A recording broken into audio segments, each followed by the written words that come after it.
حضرت عبداللہ بن مسعود رضی اللہ عنہ بیان کرتے ہیں، میں نبی صلی اللہ علیہ وآلہ وسلم کی خدمت میں حاضر ہوا تو آپ صلی اللہ علیہ وآلہ وسلم بخار میں مبتلا تھے۔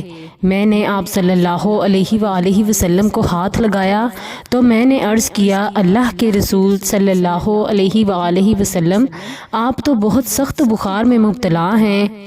نبی صلی اللہ علیہ وآلہ وسلم نے فرمایا، ہاں، مجھے تمہارے 2 آدمیوں جیسا بخار ہوتا ہے۔ راوی بیان کرتے ہیں، میں نے عرض کیا، یہ اس لیے کہ آپ کے لیے 2 اجر ہے۔ آپ صلی اللہ علیہ وآلہ وسلم نے فرمایا، ہاں۔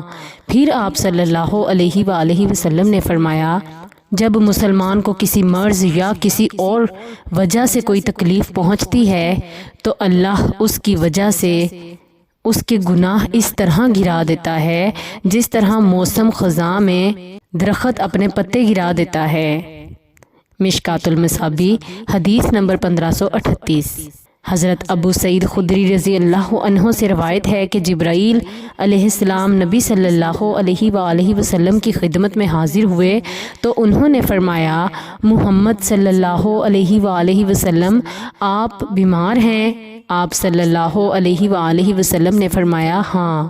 تو انہوں نے یوں دم کیا، میں آپ کو تکلیف دینے والی ہر چیز سے، ہر نفس کے شر سے یا حاسد کی نظر سے اللہ کے نام کے ساتھ آپ کو دم کرتا ہوں، اللہ آپ کو شفا عطا فرمائے، میں اللہ کے نام کے ساتھ آپ کو دم کرتا ہوں۔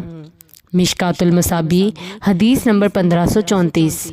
حضرت ابن عباس رضی اللہ عنہ بیان کرتے ہیں، رسول اللہ صلی اللہ علیہ وآلہ وسلم حسن اور حسین رضی اللہ عنہ کو ان کلمات کے ساتھ اللہ کی پناہ میں دیتے تھے، میں اللہ کے کلمات نامہ کے ذریعے ہر شیطان، زہریلے جانور اور ہر ضرر رساں نظر کے شر سے تمہیں بچاتا ہوں۔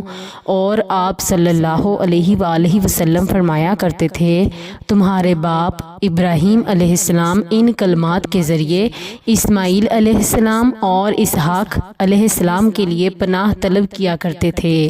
مشکات المصابیح حدیث نمبر 1535۔ ام المومنین حضرت عائشہ رضی اللہ عنہا بیان کرتی ہیں، میں نے رسول اللہ صلی اللہ علیہ وآلہ وسلم سے زیادہ کسی کو تکلیف میں مبتلا نہیں دیکھا۔ مشکات المصابیح حدیث نمبر 1539۔ حضرت جابر رضی اللہ عنہ بیان کرتے ہیں، رسول اللہ صلی اللہ علیہ وآلہ وسلم ام صائب رضی اللہ عنہا کے پاس تشریف لے گئے تو فرمایا، آپ کیوں کانپ رہی ہیں؟ انہوں نے بتایا، بخار ہے، اللہ اسے برکت نہ دے۔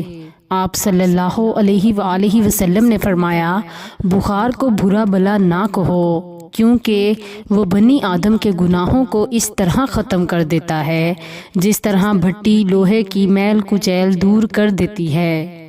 مشکات المصابیح حدیث نمبر 1543۔